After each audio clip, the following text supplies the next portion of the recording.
everyone, my name is Zakia Nafis, student ID number 244111007 from the Management Study Program. Here I will explain the material entitled Banking and Non-Banking Financial Institution. Baik rekan-rekan sekalian, pada materi kali ini saya akan membahas materi yang berjudul Lembaga Keuangan Bank dan Non-Bank.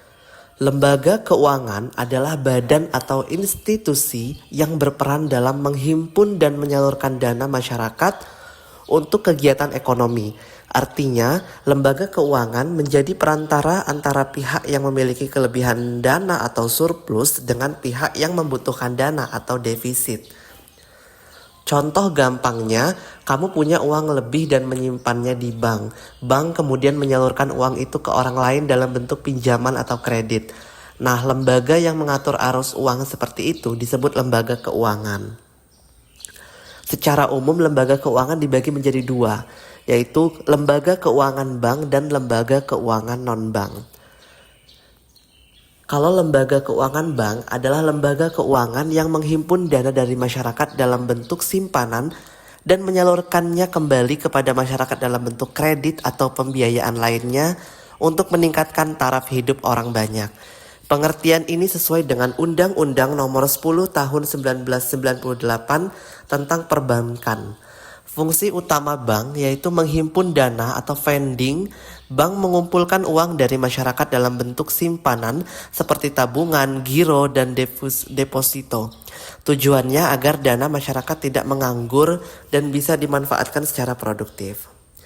2. Menyalurkan dana atau lending. Dana yang terkumpul tadi disalurkan dalam bentuk kredit kepada masyarakat atau pihak yang membutuhkan modal, misalnya pengusaha atau masyarakat. 3. Memberikan jasa keuangan lainnya, servis. Misalnya layanan transfer, pembayaran tagihan, penyimpanan barang berharga, kartu debit, kartu kredit, dan sebagainya. Jenis-jenis bank, ada bank sentral, contohnya Bank Indonesia. Fungsinya mengatur dan menjaga kestabilan nilai rupiah, mengawasi perbankan, serta menjalankan kebijakan moneter. Yang kedua, bank umum, melayani semua kegiatan keuangan untuk masyarakat luas. Contohnya Bank Mandiri, BRI, BCA, BNI, dan CIMB Niaga. Melayani tabungan kredit, investasi, dan transaksi lainnya. Yang ketiga, Bank Pengkreditan Rakyat atau BPR. Ruang lingkupnya lebih kecil dari bank umum dan tidak memberikan jasa lalu lintas pembayaran. Biasanya melayani masyarakat kecil dan UMKM. Contoh BPR Syariah Amanah, BPR Lampung Sejahtera. Jenis bank berdasarkan prinsip operasinya. Yang pertama, bank konvensional, menggunakan sistem bunga sebagai imbalan.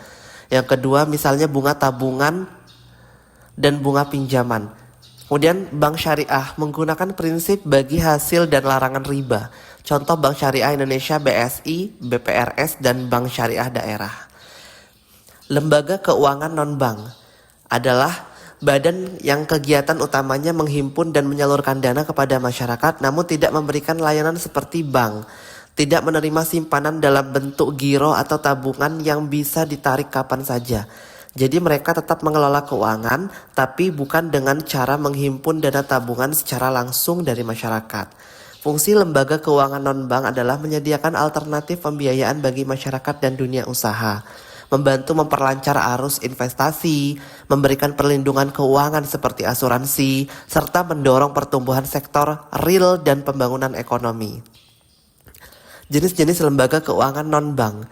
Yang pertama adalah perusahaan asuransi, memberikan perlindungan atau jaminan dari resiko tertentu seperti kecelakaan, kematian, kebakaran, atau kerugian bisnis. Contohnya Prudensial, Aksa, Allianz, BUMN seperti Jasindo. Yang kedua, perusahaan penggadaian, memberikan pinjaman dengan jaminan barang berharga, misalnya emas, motor, atau elektronik. Contoh Pegadaian Indonesia ini membantu masyarakat yang butuh dana cepat tanpa harus menjual barangnya. Yang ketiga adalah perusahaan pembiayaan atau leasing, menyediakan pembiayaan untuk pembelian barang, terutama kendaraan bermotor dan alat berat. Contohnya Adira Finance, FIF, BFI Finance. Yang keempat, perusahaan modal ventura. Memberikan modal kepada perusahaan kecil yang baru berkembang dan punya potensi tinggi, tapi belum berkabel. Contoh BRI Ventures Mandiri Capital. Yang kelima, dana pensiun. Mengelola dana karyawan untuk jaminan hari tua. Contohnya Taspen, dana pensiun, Bank Indonesia, BPJS Ketenagakerjaan. Yang keenam yaitu lembaga pembiayaan ekspor impor. Membantu perusahaan yang bergerak di bidang ekspor impor agar punya modal dan jaminan pembiayaan. Contohnya lembaga pembiayaan ekspor Indonesia LPEI atau Exim Bank. Yang ketujuh adalah koperasi simpan pinjam KSP. Menghimpun dana dari anggota dan memberikan pinjaman kepada anggota dengan bunga ringan. Prinsipnya adalah dari anggota, oleh anggota, dan untuk anggota. Perbandingan bank dan non-bank. Aspek bank lembaga keuangan non-bank. Kegiatan utama menghimpun dan menyalurkan dana masyarakat. Tabungan dan kredit. Menyalurkan dana tanpa menghimpun tabungan langsung. Bentuk simpanan, tabungan, deposito giro, tidak ada simpanan langsung. Produk utama kredit, simpanan, transfer asuransi, leasing, penggadaian, pensiun, pengawasan bank OJK dan OJK. OJK tujuannya adalah untuk menjaga kestabilan moneter dan membantu pertumbuhan ekonomi, mendukung pembangunan ekonomi lewat layanan pembiayaan dan perlindungan keuangan. Peran lembaga keuangan dalam perekonomian adalah sebagai perantara keuangan atau financial intermediary antara pihak surplus dan defisit, meningkatkan efisiensi ekonomi karena dana bisa dialokasikan ke sektor produktif, mendukung stabilitas moneter khususnya melalui kebijakan bank sentral, meningkatkan kesejahteraan masyarakat misalnya lewat pinjaman usaha, asuransi, dan dana pensiun, serta mendukung pertumbuhan UMKM yang menjadi tulang punggung ekonomi Indonesia. Tantangan lembaga keuangan saat ini yang pertama yaitu adalah digitalisasi dan vintage atau financial technology. Munculnya layanan keuangan digital seperti GoPay, OVO, Dana, dan e-wallet lainnya menantang sistem konvensional, yaitu keamanan data dan cyber, persaingan global dan perubahan regulasi, inklusi keuangan, yaitu bagaimana membuat seluruh lapisan masyarakat bisa mengakses layanan keuangan. Secara sederhananya adalah lembaga keuangan bank berfungsi menghimpun dan menyalurkan dana masyarakat secara langsung.